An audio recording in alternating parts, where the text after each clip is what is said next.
तो यहाँ पे एक सवाल है जेएमएम फॉडलर के बारे में, कमल पुगलिया जी का।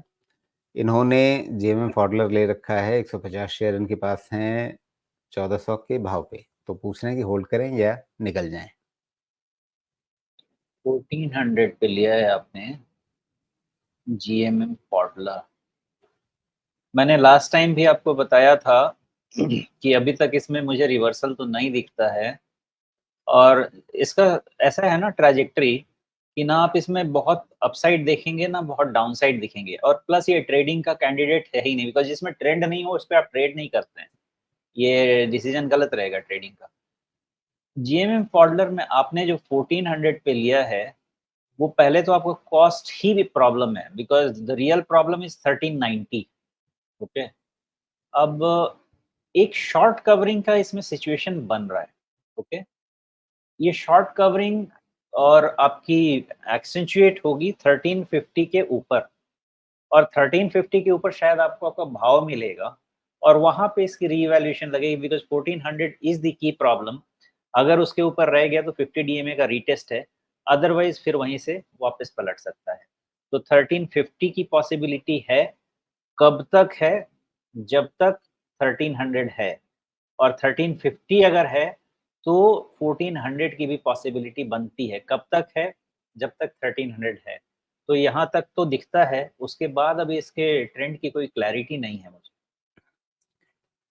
जी, लेकिन जिस तरह से इसका ट्रेंड लगातार नीचे है बना हुआ, कहाँ से फिसलता हुआ आ रहा है, 1900 के भाव से फिसलता हुआ ये आ गया लगभग 1300 तक। तो एक अच्छी खासी गिरावट कुछ समय के अंदर आ चुकी है, और अगर उससे पहले देखें तो और भी ऊंचे स्तरों से गिरा था, पहले भी गिरा था, एक बार संभालने की कोशिश हुई, वापस पलट गया। तो क्या दिक्कत आ रही है कंपनी को वापस संभलने में? पता नहीं, बिकॉज वैल्यूएशन वगैरह तो मैंने देखा था, वैसा वैल्यूएशन का तो बहुत इशू नहीं है, रिजल्ट का भी बहुत इशू नहीं था। 30 टाइम्स पे चल रहा है। फंडामेंटली वैसा बहुत प्राइस लेवल का तो इशू नहीं है राजीव जी। तो इसमें कुछ ना कुछ अंदर में कुछ ना कुछ वो क्या बोलते हैं, मैनेजमेंट लेवल इशू रहेगा। अदरवाइज यहाँ पे परफॉर्मेंस लेवल इशू तो मुझे नहीं दिखता है। और अगर ओवरऑल इन्वेस्टर्स का सिचुएशन देखें, तो इन्वेस्टर्स में भी पोजीशंस तो धीरे धीरे यहाँ पे ऐड ही हो रहे हैं। ओके, तो जी। कोई ऐसा नेगेटिविटी तो मुझे नहीं दिख रही। कैश कन्वर्जन कन्वर्जन साइकिल भी इम्प्रूव हो रहा है। ऑपरेशनल कैश लेवल भी ठीक ठाक ही है, बहुत वहाँ पे खराबी नहीं है। मार्जिन भी फ्लैटिश, मतलब नुकसान पे तो नहीं है, मार्जिन हायर एंड पे ही है। हाँ, ये चीज है कि इसमें अदर इनकम का ज्यादा सपोर्ट आ गया है। Okay, so this is reason could be, because आपका जो प्रॉफिटेबिलिटी बढ़ रहा है उसमें थोड़ा अदर इनकम का कंपोनेंट ज्यादा बढ़ रहा है, लेकिन वो भी इतना ज्यादा नहीं है कि आपका जो नंबर है वो सपोर्ट नहीं किया जा सके। तो ओवरऑल मुझे ऐसा लग रहा है कि इसमें कुछ मैनेजमेंट लेवल पे कुछ चल रहा होगा, मुझे उसका आइडिया नहीं है, बिकॉज मैं फंडामेंटली इसको फॉलो उसमें नहीं करता, मेरे ट्रैकर में नहीं है। लेकिन जी। ओवरऑल नंबर्स यहाँ से देख के तो उतना बुरा नहीं लगता है। जस्ट रिटर्न ऑन इक्विटी इसका एक बार क्विकली देख लेते हैं। ओके, आरओसी ठीक है।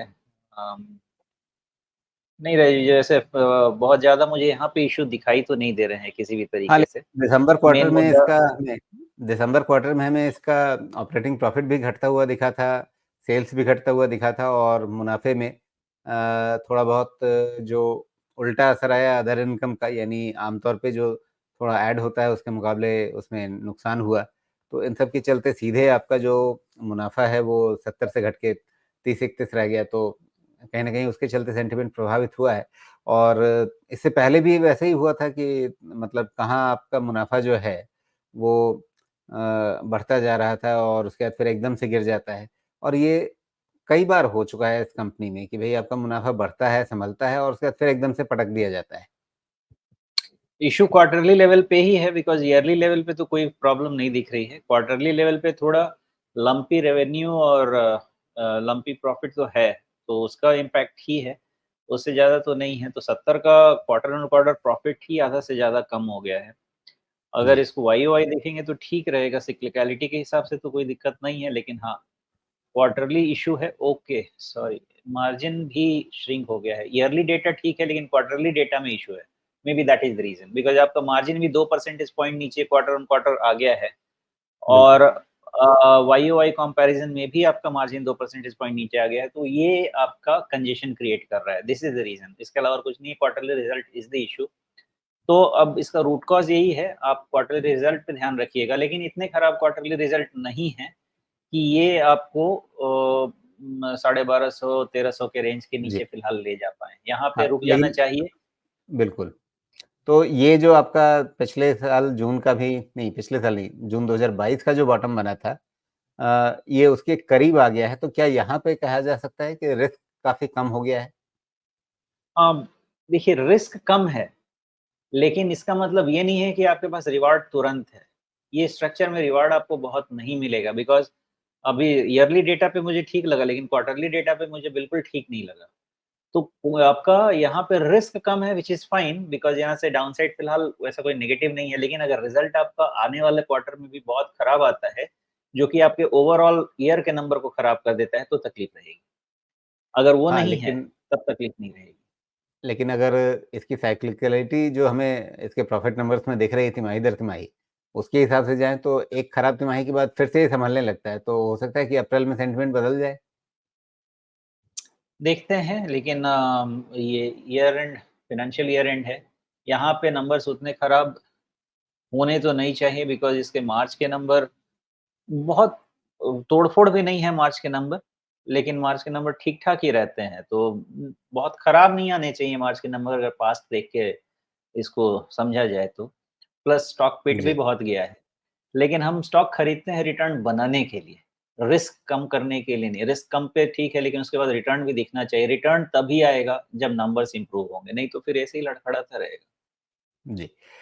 चलिए, तो यहाँ पे आप इन सारी चीज़ों को कमल जी ध्यान रखिए और उसके हिसाब से अपना निर्णय लीजिए, और जैसा हम लोग बार-बार कहते हैं कि यहाँ जो बातचीत आप सुन रहे हैं, उसे आप एक इनपुट की तरफ से लें और इस इनपुट का इस्तेमाल करें आप अपनी आगे की रिसर्च के लिए, अपनी पढ़ाई-लिखाई के लिए। खुद चीज़ों को बेहतर ढंग से समझें, ज़रूरत हो तो पेशेवर सलाह लें और उसके हिसाब से आप एक बढ़िया इन्फॉर्म्ड डिसीज़न लें।